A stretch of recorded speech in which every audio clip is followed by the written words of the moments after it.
Hello friends, कैसे हैं आप सब लोग। तो आज हम पढ़ेंगे विज्ञान। और विज्ञान में पढ़ेंगे हम जैसे हमारा भोजन होता है तो भोजन की जो परिरक्षण की विधियां हैं या भोजन किन किन पदार्थों से खराब होता है, वो कौन से कारक हैं, तो उनके बारे में आज हम जानेंगे।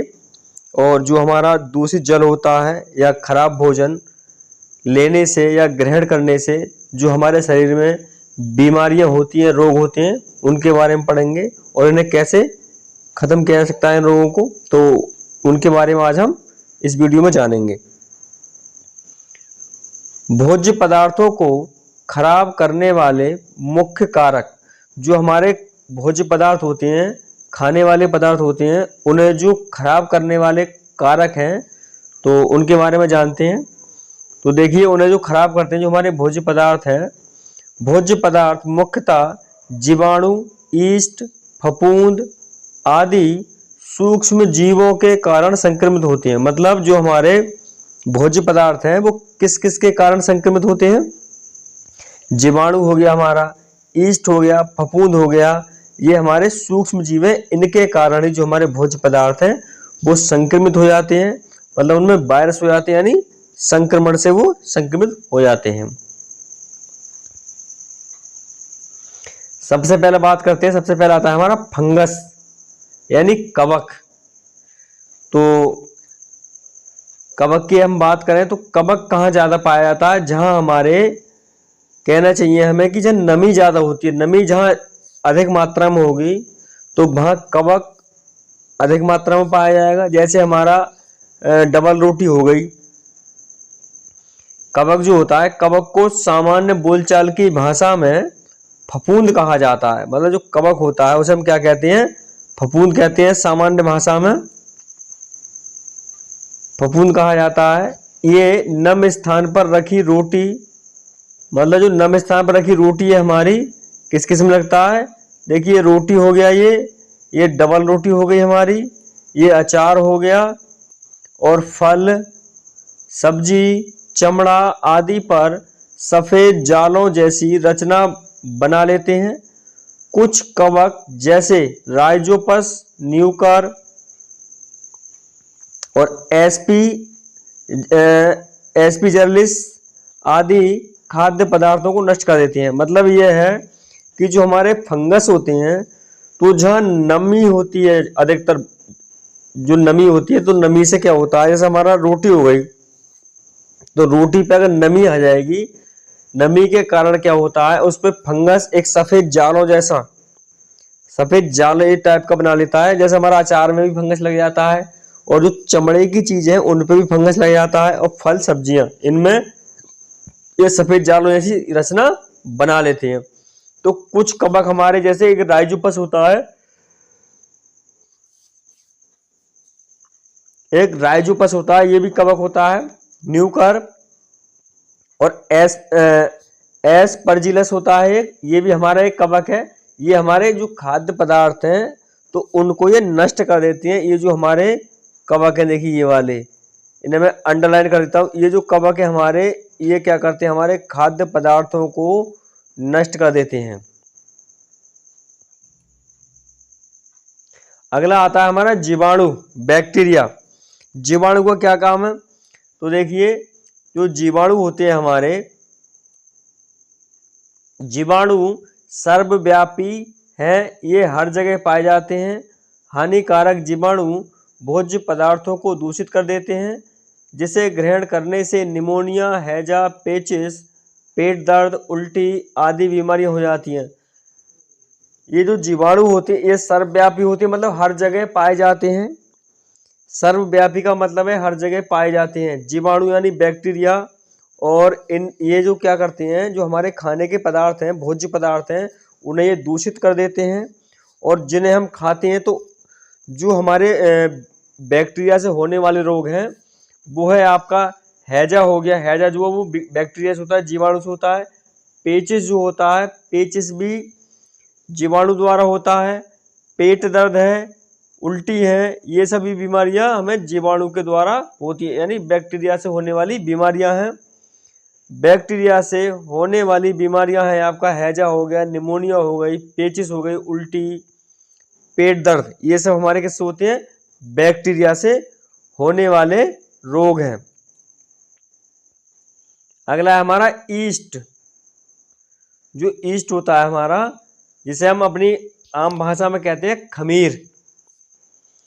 तो खमीर वायु में पाए जाने वाले, मतलब जो वायु में पाए जाते हैं, खमीर वायु में पाए जाने वाले एक कोशिकीय सूक्ष्म जीव होते हैं। मतलब जो खमीर होते हैं यानी ईस्ट जो होता है वो वायु में पाए जाते हैं और इनमें केवल एक ही कोशिका होती है। जो ईस्ट होता है हमारा, इनमें केवल एक ही कोशिका होती है, जिन्हें वृद्धि के लिए नमी तथा उचित तापमान की आवश्यकता होती है। मतलब अगर इनके जो जीव हैं, सूक्ष्म जीव, तो इनकी वृद्धि कब होगी? जब इन्हें नमी मिल जाएगी अधिक मात्रा में और उचित तापमान, मतलब अच्छा तापमान मिले, उचित तापमान और अधिक नमी मिलेगी, तो इनकी जो संख्या है सूक्ष्म जीवों की वो बढ़ जाती है। ईस्ट की क्रिया कार्बोहाइड्रेट युक्त पदार्थों पर होती है। मतलब जो कार्बोहाइड्रेट पदार्थ होते हैं हमारे, इंग्रेडिएंट्स होते हैं, उन पे ये क्रिया जो है ज़्यादा होती है, जिसे वह एल्कोहल में बदलता है। मतलब ईस्ट का काम है जो हमारे कार्बोहाइड्रेट हैं उन्हें ये एल्कोहल में परिवर्तित कर देता है। ईस्ट का काम है कार्बोहाइड्रेट को एल्कोहल में परिवर्तित करना, और पदार्थ में खट्टापन आ जाता है। ईस्ट का उपयोग हमारे लिए लाभदायक भी है। मतलब ईस्ट का काम क्या है? जो हमारा कार्बोहाइड्रेट होता है उसे ये एल्कोहल में परिवर्तित कर देता है, और जो हमारे पदार्थ हैं उनमें क्या आ जाता है? खट्टापन आ जाता है, मतलब वो खट्टे हो जाते हैं। तो इसीलिए ये ईस्ट जो हमारे लिए लाभदायक भी साबित होता है।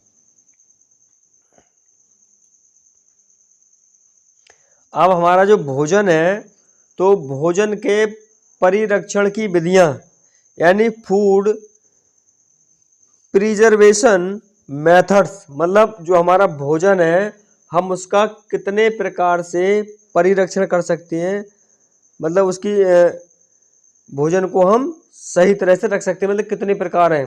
तो देखिए, सबसे पहला प्रकार है सुखाना। मतलब हम जो खाने की चीज़ें हैं उन्हें सुखा कर भी, यानी निर्जलीकरण या ड्राइंग।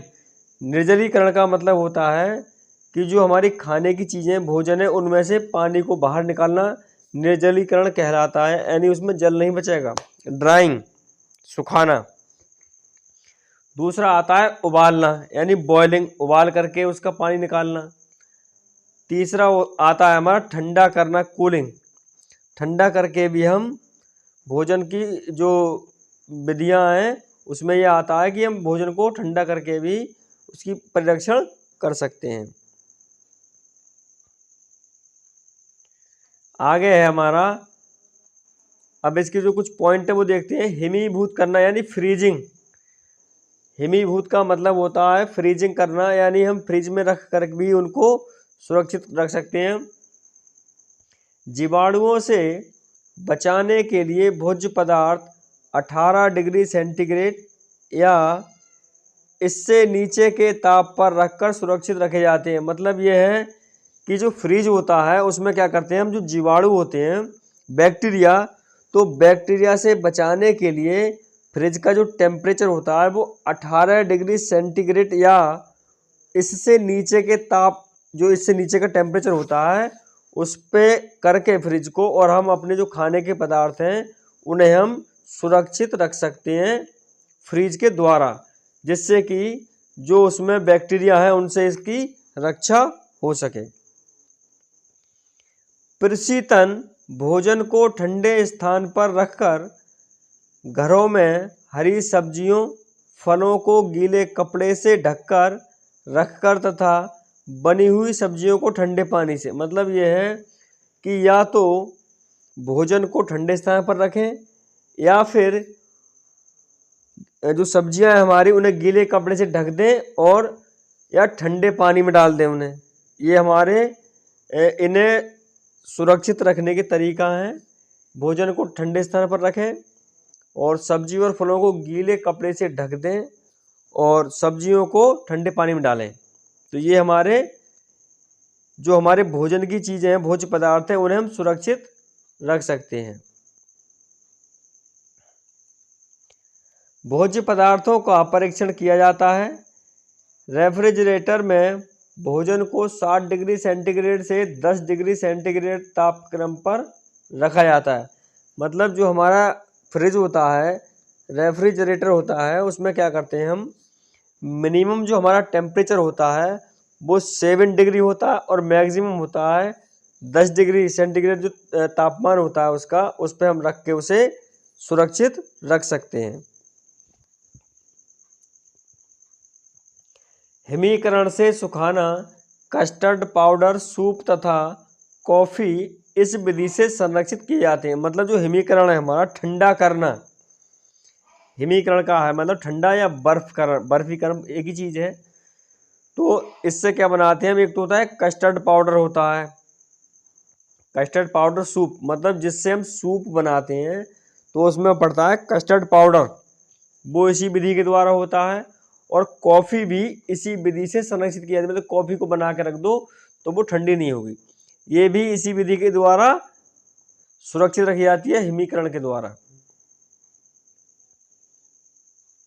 अब आता है इसका नंबर 4, रासायनिक एवं अन्य पदार्थों का उपयोग। मतलब हम जो हमारे रासायनिक पदार्थ होते हैं, केमिकल सब्सटेंस होते हैं, तो उनका उपयोग करके भी हम सूक्ष्म जीवों से भोज्य पदार्थों की रक्षा कर सकते हैं या उन्हें सुरक्षित रख सकते हैं रासायनिक पदार्थों का उपयोग करके। कुछ रासायनिक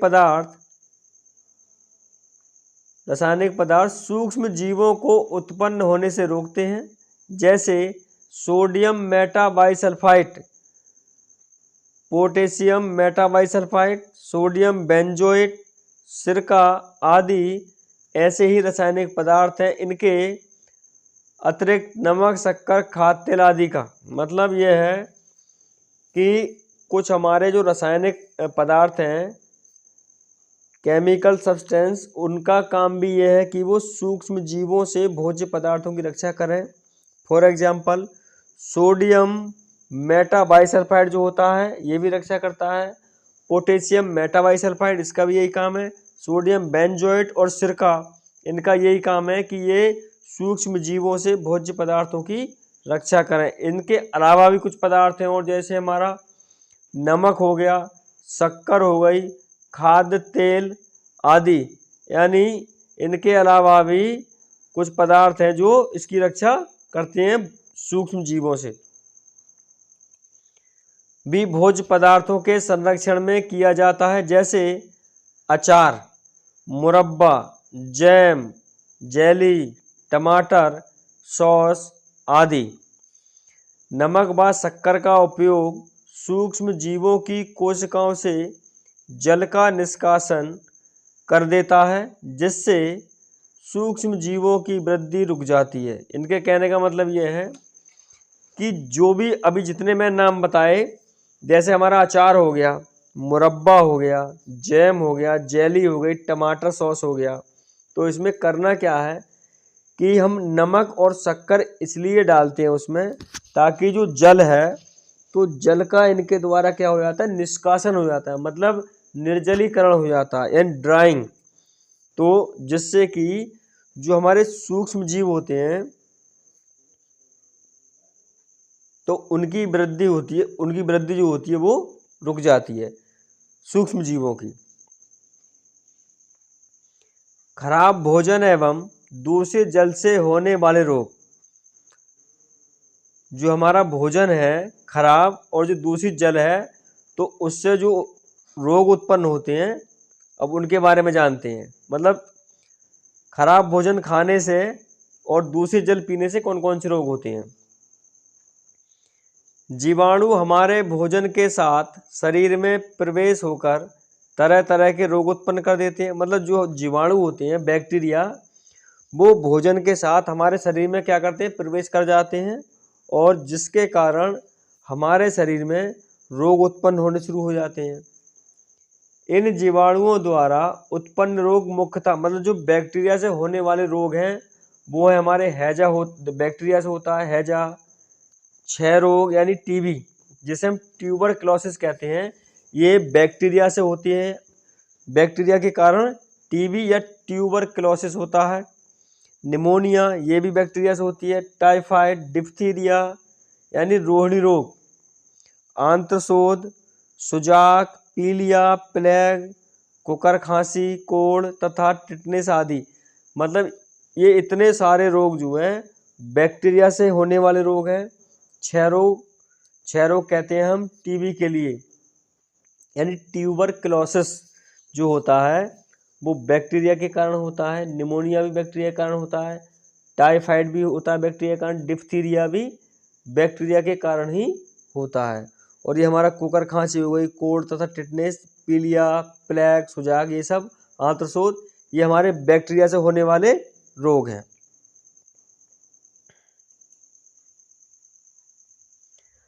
अगला आता है हमारा संचारी रोग। तो संचारी रोग होते हैं हमारे सभी रोग जो सूक्ष्म जीवों द्वारा होते हैं, मतलब ऐसे दूसरी तरह से भी अपनी बात कह सकते हैं, सूक्ष्म जीवों द्वारा होने वाले रोग संचारी रोग कहलाते हैं तथा एक दूसरे से मतलब एक दूसरे मनुष्य तक छुआछूत के कारण फैलते हैं। उन्हें संचारी रोग कहते हैं, जैसे हैजा, चेचक, टीबी आदि। अब देखिए ये हमारे संचारी रोग कौन से होते हैं, तो संचारी रोग वे रोग हैं जो छुआछूत से या सूक्ष्म जीवों के द्वारा होते हैं। मतलब वो इस तरह से होते हैं जैसे एक मनुष्य से दूसरे मनुष्य में ट्रांसफर हो गए, तो ये हमारे छुआछूत से फैलने वाले या छुआछूत से होने वाले रोग हैं। जैसे चेचक हो गया आपका, हैजा हो गया, टीबी ट्यूबरक्लोसिस, ये हैजा, चेचक, टीबी ये जो है संचारी रोग होते हैं जो सूक्ष्म जीवों के द्वारा फैलते हैं एक मनुष्य से दूसरे मनुष्य में, या ऐसे कह सकते हो कि छुआछूत से होने वाले रोग संचारी रोग कहलाते हैं।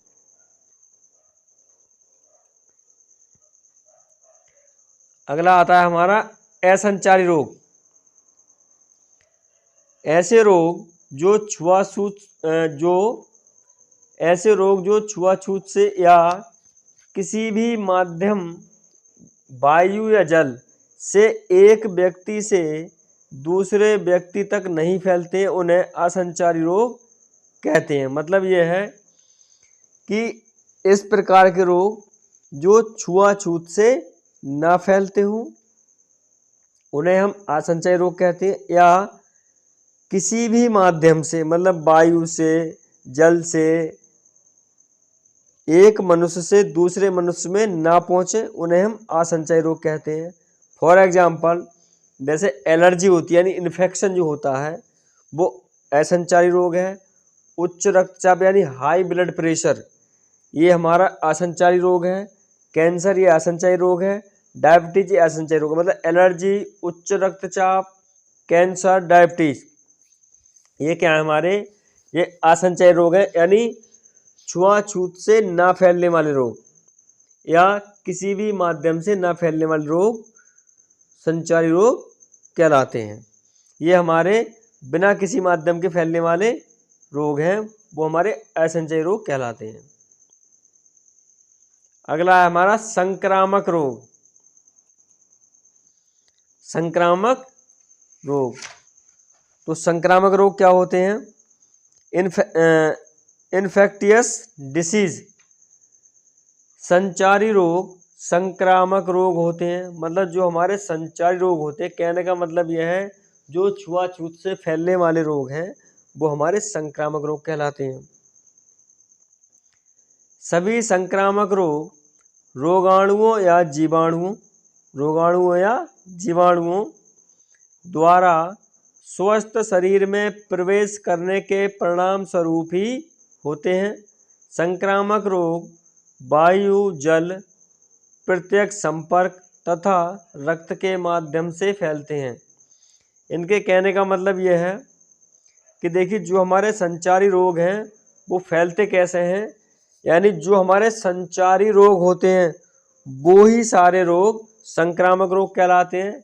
यानी ये भी जीवाणुओं या रोगाणुओं के द्वारा फैलने वाले रोग हैं, और ये जो हमारा शरीर होता है उसमें जब तक ये रोगाणु या जीवाणु प्रवेश नहीं करेंगे तब तक ये रोग नहीं हो सकता, और ये वायु, जल या प्रत्यक्ष डायरेक्ट संपर्क में कोई आता है तब भी ये रोग हो जाते हैं, और इसीलिए इन्हें संचारी रोग कहते हैं।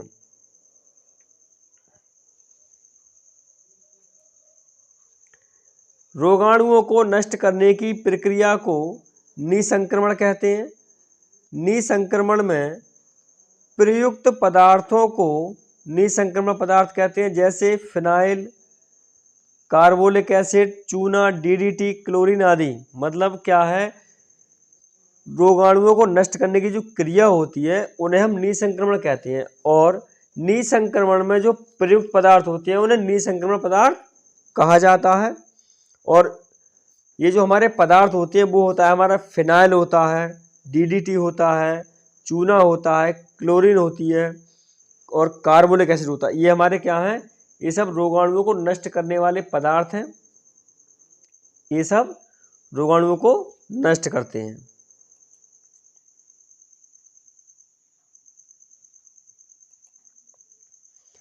स्वच्छता एवं रोग,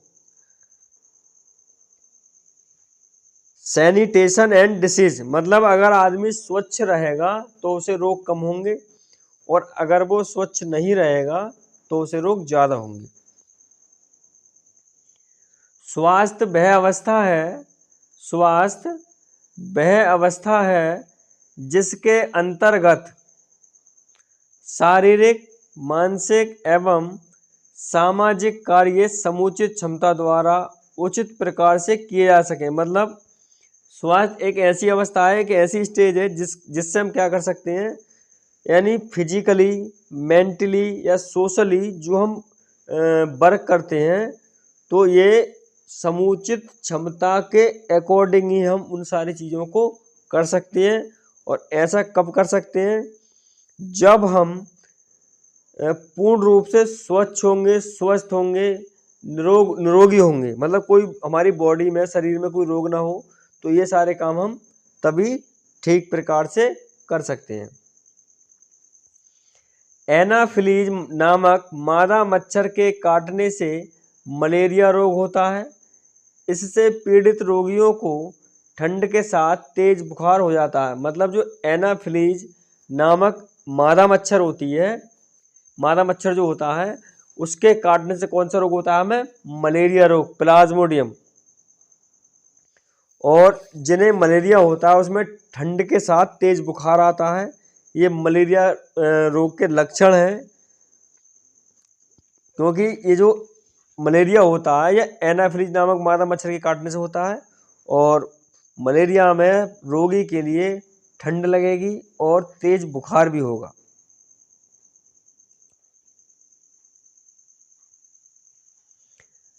एडीज इजिप्ट मच्छर के काटने से डेंगू एवं चिकनगुनिया होता है। मतलब इनमें मच्छरों की भी कैटेगरी है। एनाफिलीज जो मादा मच्छर होता है उसके काटने से क्या होता है, मलेरिया होता है, प्लाज्मोडियम। और एक एडीज इजिप्ट मच्छर के काटने से डेंगू और चिकनगुनिया होता है। मतलब ये मच्छरों की कैटेगरी है और इनके द्वारा ये होने वाले रोग हैं। तो चिकनगुनिया और आपका डेंगू जो होता है वो एडीज इजिप्ट मच्छर के काटने से होता है।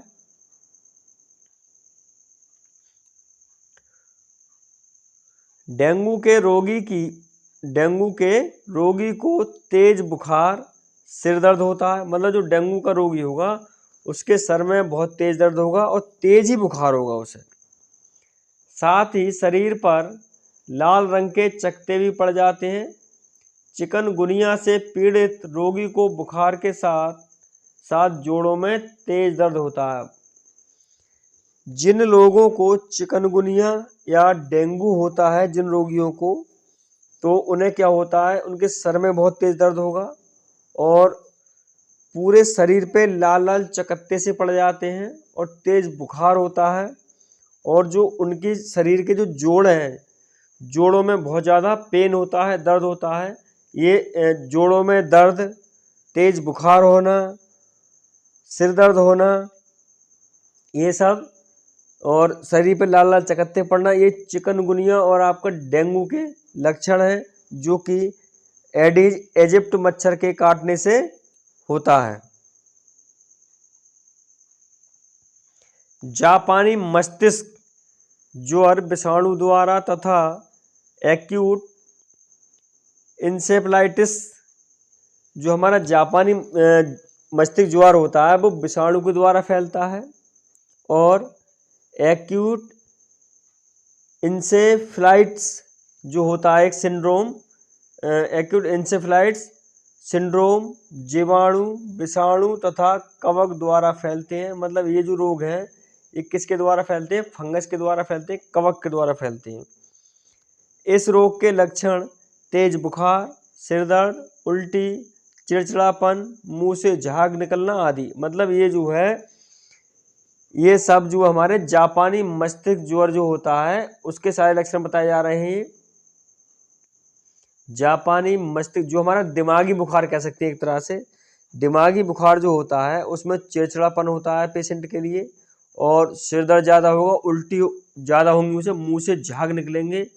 ये जो हमारा मस्तिष्क ज्वर होता है, दिमागी बुखार, ये उसके लक्षण हैं।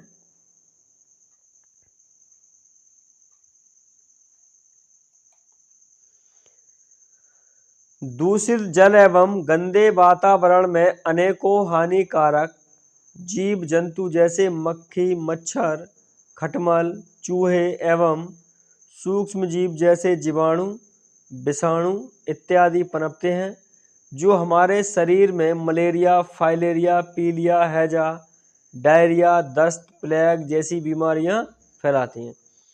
मतलब अगर हम दूषित जल या गंदे वातावरण में अनेकों हानिकारक जीव होती हैं, जो हमारा दूषित जल होता है और जो गंदा एटमॉस्फेयर होता है उसमें क्या होते हैं, जो गंदी हवा होती है, वायु होती है, तो उसमें मक्खी होंगी, मच्छर होंगे, खटमल, चूहे और ये सूक्ष्म जीवाणु होंगे, विषाणु होंगे, जो कि पनपते रहते हैं उसमें गंदगी में, जो गंदा पानी भरा रहता है उसमें ये सारी चीज़ें पनपते रहते हैं।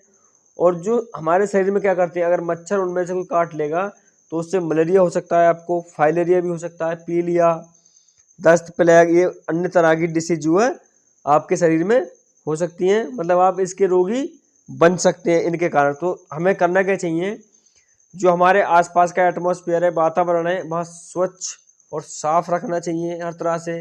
अपने आस पड़ोस की नालियों को साफ रखना चाहिए ताकि उन्हें मच्छर पैदा ना हो, मच्छर पैदा नहीं होने चाहिए। इन सब चीज़ों का हमें ध्यान रखना है ताकि हम सुरक्षित रह सकें। इन बातों को हमें भली भांति ध्यान रखना है। जंतुओं में पोषण, मतलब जंतुओं में कैसे होता है पोषण, ये हमें देखना है कि जंतुओं में किसके द्वारा पोषण होता है। जंतुओं में पोषण जीवों द्वारा भोजन ग्रहण, मतलब जीवों के द्वारा भोजन ग्रहण होता है। जीवों द्वारा भोजन ग्रहण करने और इसे पचाने की क्रिया को पोषण कहते हैं।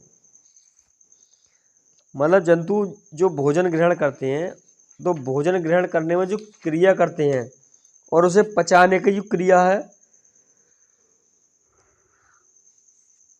जंतुओं द्वारा भोजन ग्रहण करने की क्रिया को हम भोजन ग्रहण करने और उसे पचाने की क्रिया को कहते हैं हम पोषण। भोजन ग्रहण करने की करना और उसे पचाने की क्रिया पोषण कहलाता है। अब बात करते हैं परपोषी। परपोषी से यानी हेटेरोट्रोफिक न्यूट्रिशन, इसका मतलब यह है कि परपोषी से ये होता है कि दूसरों पर निर्भर रहने वाले। परपोषी पौधे हैं तो ये ऐसे पौधे होते हैं जो दूसरे पौधों पर निर्भर रहते हैं, या ऐसे कह सकते हैं कि अपना भोजन स्वयं नहीं बनाते, दूसरों को बना बनाया खाते हैं। कुछ पौधे ऐसे होते हैं जो अपने भोजन के लिए दूसरे पौधों पर निर्भर होते हैं या अपना भोजन स्वयं नहीं बनाते हैं। ऐसे पौधों को परपोषी पौधे कहते हैं। कहने का मतलब ये है कि ऐसे पौधे जो अपने भोजन के लिए दूसरे पौधों पर निर्भर रहते हों परपोषी कहलाती हैं, या कुछ पौधे ऐसे होते हैं जो अपने भोजन के लिए दूसरे पौधों पर निर्भर रहते हैं। हम अपनी बात दोनों तरह से कह सकते हैं, मतलब दूसरों पर निर्भर रहने वाले पौधे परपोषी पौधे कहलाते हैं। ये हमें याद रखना है।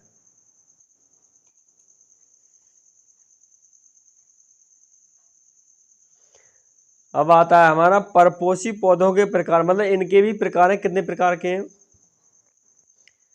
तो दोस्तों, जब आप हमारी वीडियो देखा करें तो मुझे कमेंट करके ये भी बताया करें कि नेक्स्ट वीडियो जो बनाऊं मैं किस टॉपिक पर बनाऊं और किस विषय में बनाऊं। तो आप मुझे कमेंट बॉक्स में ज़रूर बताएं वीडियो देखने के बाद कि मैं नेक्स्ट वीडियो जो बनाऊं वो किस टॉपिक पर बनाऊं। तो बढ़ते हैं आगे। परपोषी पौधों के प्रकार। तो सबसे पहले बात करते हैं मृतोपजीवी पौधे। इन पौधों में पर्णहरित नहीं पाया जाता, मतलब जो हमारा पर्णहरित है क्लोरोफिल वो नहीं पाया जाता है और इस कारण इनमें प्रकाश संश्लेषण नहीं हो पाता। मतलब अगर जिन पौधों में पर्णहरित नहीं पाया जाता है तो उनमें फोटोसिंथेसिस की क्रिया संभव नहीं है, यानी प्रकाश संश्लेषण की क्रिया नहीं हो सकती। जिन पौधों में क्लोरोफिल नहीं पाया जाता है पर्णहरित, तो उनमें प्रकाश संश्लेषण की क्रिया नहीं होती है। अतः ये अपना भोजन मृत कार्बनिक पदार्थों से ही प्राप्त करते हैं। इन पौधों को मृतोपजीवी पौधे कहते हैं। मतलब ये जो पौधे होते हैं मृतोपजीवी पौधे, ये क्या हैं? ये जो है अपना जो मृत कार्बनिक पदार्थ हैं, जो मरे हुए कार्बनिक पदार्थ हैं, उनसे ही अपना जो भोजन है प्राप्त करते हैं, यानी उनसे इनका भोजन मिलता है। मृतोपजीवी जो हमारे मृत कार्बनिक पदार्थ होते हैं, तो या ऐसे कह सकते हैं ऐसे पौधे जो मृत कार्बनिक पदार्थों से अपना भोजन प्राप्त करते हों मृतोपजीवी कहलाते हैं। फॉर एग्जाम्पल, उदाहरण के लिए कुकरमुत्ता हो गया हमारा, या ब्रेड मोल्ड। कुकरमुत्ता या ब्रेड मोल्ड आदि बरसात के दिनों में, मतलब आदि ये कब निकलती हैं? ब्रेड मोल्ड और कुकरमुत्ता कब निकलती हैं? ये बरसात के दिनों में। नमी की अधिकता के कारण ब्रेड पर फफूंद लग जाती है। मतलब जो ब्रेड होती है हमारी, अगर नमी की अधिकता है तो उस पर क्या लग जाएगी? फफूंद, या फफूंद लग जाएगी। ब्रेड मोल्ड या राइजोपस है, मतलब यही ये जो है हमारा ब्रेड मोल्ड या राइजोपस है। इसे हम ब्रेड मोल्ड भी कह सकते हैं फफूंद के लिए, और राइजोपस भी कह सकते हैं। ये मृतोपजीवी पौधा है, मतलब ये मृतोपजीवी पौधा है तथा नम ब्रेड से अपना भोजन प्राप्त करता है। मतलब मैंने बताया था अभी कि जहाँ नमी होगी वहाँ फफूंद लग जाती है नमी वाली चीज़ों पे, और यही जो होते हैं हमारे ये ब्रेड मोल्ड या राइजोपस है, और ये मृतोपजीवी पौधा होता है एक प्रकार से, और नम ब्रेड से ये अपना भोजन प्राप्त करते हैं। अब आते हैं परजीवी पौधे।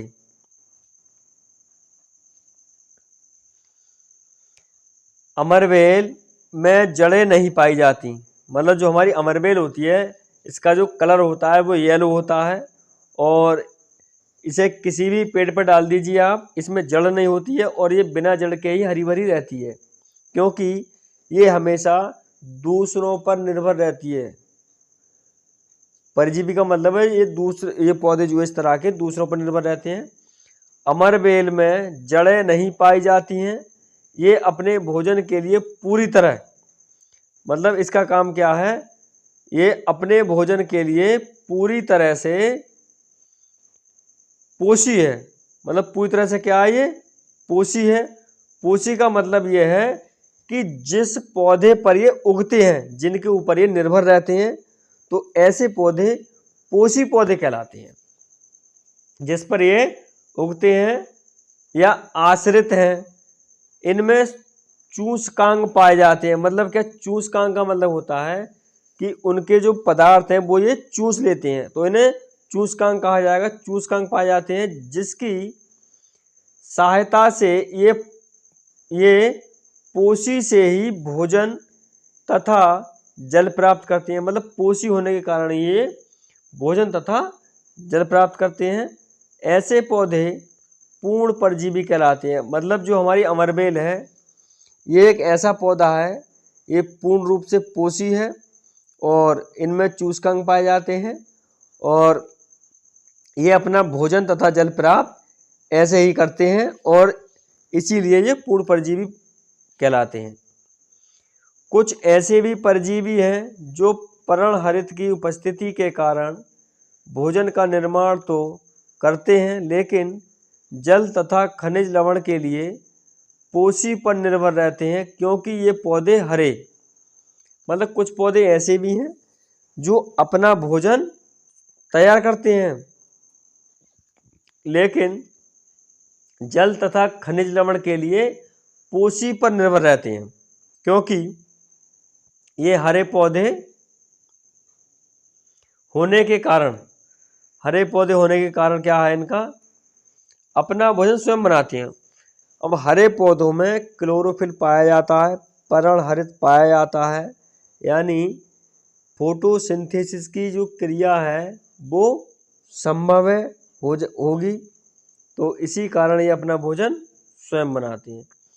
इसीलिए इन्हें आंशिक परजीवी कहते हैं। इसीलिए इन्हें क्या कहा जाता है, मतलब परजीवी तो है ये, लेकिन आंशिक बहुत थोड़े परजीवी हैं। जैसे चंदन का जो पेड़ है, ये पोषक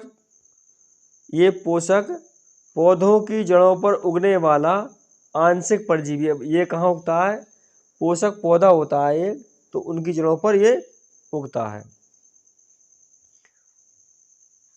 उगने वाला आंशिक परजीवी है। अब बात करते हैं सहजीवी की। जो सहजीवी पौधे होते हैं, सहजीवी पौधे जो पौधे जो साथ साथ इस प्रकार रहते हैं, मतलब ऐसे पौधे कह सकते हैं, ऐसे पौधे जो साथ साथ इस प्रकार रहते हैं कि जिससे दोनों को लाभ पहुंचे। मतलब दो ऐसे पौधे हैं जो एक साथ रहते हैं और उन दोनों के द्वारा एक दूसरे को लाभ पहुंचे, तो पौधे का एक दूसरे के साथ ऐसा संबंध सहजीवन कहलाता है। मतलब क्या है कि दो पौधे साथ साथ रहने वाले और उनमें दो ऐसे पौधे जो साथ साथ रहते हों, तो ऐसे संबंध को हम सहजीवी या सहजीवन संबंध कहेंगे और ऐसे पौधे सहजीवी पौधे कहलाते हैं। मतलब ऐसे पौधे क्या कहलाएंगे, सहजीवी पौधे कहलाते हैं। दाल और मटर के पौधों की जड़ों में, जो हमारी दाल और मटर के पौधे होते हैं, इनमें क्या होता है, जड़ों में गांठें पाई जाती हैं। इन गांठों में राइजोबियम नामक जीवाणु रहते हैं। ये जीवाणु वायुमंडल की नाइट्रोजन को घुलनशील नाइट्रेट्स में बदलते हैं, जो जड़ों के माध्यम से अवशोषित होकर पौधे के अंदर जाती है। मतलब यह है कि जो हमारी दाल होती है, दालें उगती हैं, जैसे आपका उड़द का पेड़ हो गया, अरहर का पेड़ हो गया और आपका मटर का पेड़ हो गया, तो इनकी जो जड़ें होती हैं उनमें क्या पाया जाता है, गांठें पाई जाती हैं और इन गांठों में एक राइजोबियम नाम का जीवाणु होता है। राइजोबियम नाम का, मतलब जो हमारी दालें हैं, तो दालों के जो पेड़ होते हैं उनकी जड़ों में गांठें पाई जाती हैं और उन गांठों में एक राइजोबियम नाम का जीवाणु पाया जाता है, जो हमारे वायुमंडल में नाइट्रोजन है उसका परिवर्तन कर देता है ये नाइट्रेट्स में, जो कि घुलनशील होता है।